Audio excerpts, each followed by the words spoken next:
some of the Facebook postings about a particular sexual assault education. Oh, okay. I mean, it was a happened in talk the school. on, Oh, it's a talk. on cybercrime, I believe. Okay. So it was a talk given by police, members of the police force, and I think they go around to secondary schools, and including my daughter's school as well. And yeah, that was about a year and a half ago. It was January last year.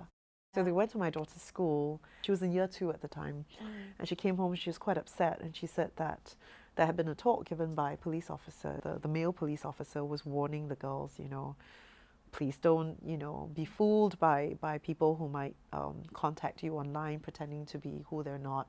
Please don't send photos of yourself, things like that. But then the students began to feel that what he was saying may not have been very balanced. So they began to sort of ask the speaker questions like, you know, why are you talking just to the girls?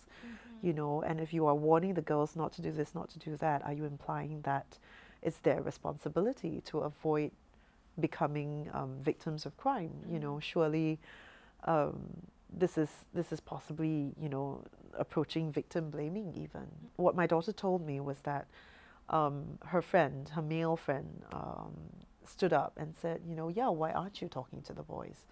You know, so she said that her male classmate said, like, you know, why are you just talking to the girls? Why aren't you talking to us?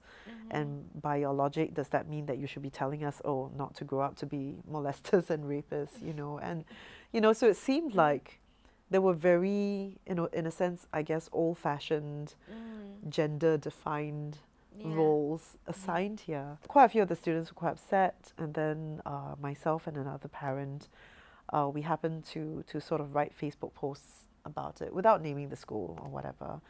But what happened was then, you know, the school did reach out to the police and asked them to come in and talk about it, and the result of which was the police said that they would definitely look into reviewing how to do it better and to move forward in a positive way, which was, you know, definitely a good outcome. Definitely good, yeah.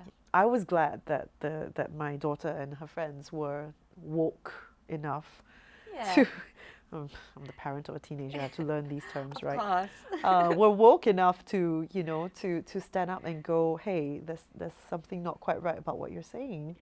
Because when I was talking to my daughter afterwards, and she was saying that, you know, goodness knows how many other schools they've gone to where police officers might have said the same thing, and the students would have just, you know, taken it and kind of like, you know, accepted it. What happened when I posted it on my Facebook was that there were a lot of comments, you know, first from my friends and acquaintances, but then because the post was public, from people that I didn't even know, sort of sharing their own stories. There was a lady who was walking her dog, and she said she had encountered a flasher, so she reported it to police.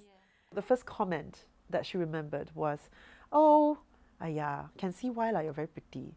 And then other comments included, maybe you should get a bigger dog, perhaps you shouldn't take walks alone, you know. And it was just mind-boggling that fingers being pointed everywhere except at the person who is really to blame, who is the criminal himself, you know. And that's the norm. We see these cases, and it's not just elsewhere, it's right here. I mean, I have heard from friends, acquaintances who, you know, were the victims of assault in clubs, who felt they couldn't go to the police because they had been drinking, and automatically, you know, they felt that they're not credible. They're not considered credible witnesses, you know. And just because you've been drinking, that doesn't mean that when someone does something to you, to your body, and you don't want it, that doesn't mean it's not a crime. It's ridiculous. Yeah. Why do we still live in a society where a female who's alone doesn't seem to have the right to feel safe? Right? Yeah. You know, whether it's my daughter standing alone at the mall or a woman walking home alone from the MRT station at 12:15 a.m. or whatever. Why do we still live in a society where it's normal to not feel safe?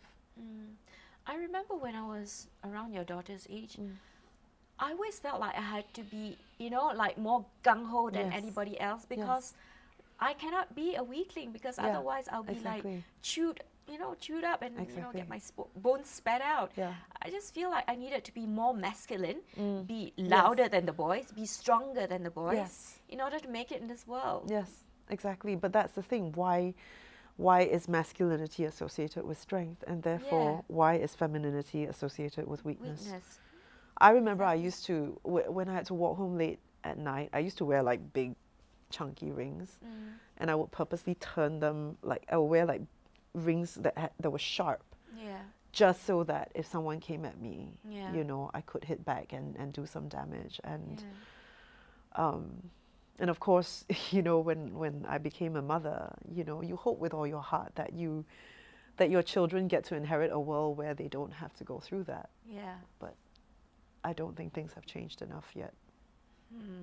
That then leads to the question, what are we teaching our children? For those of us who are the parents of sons, every time you say boys will be boys, you contribute to this. Every time you excuse a boy's violent behavior or excuse a boy behaving inappropriately because he's a boy, I teach teenagers, and you want to believe that things are improving. You want to believe that people are getting more well-educated, more well-informed, and so on. Yeah.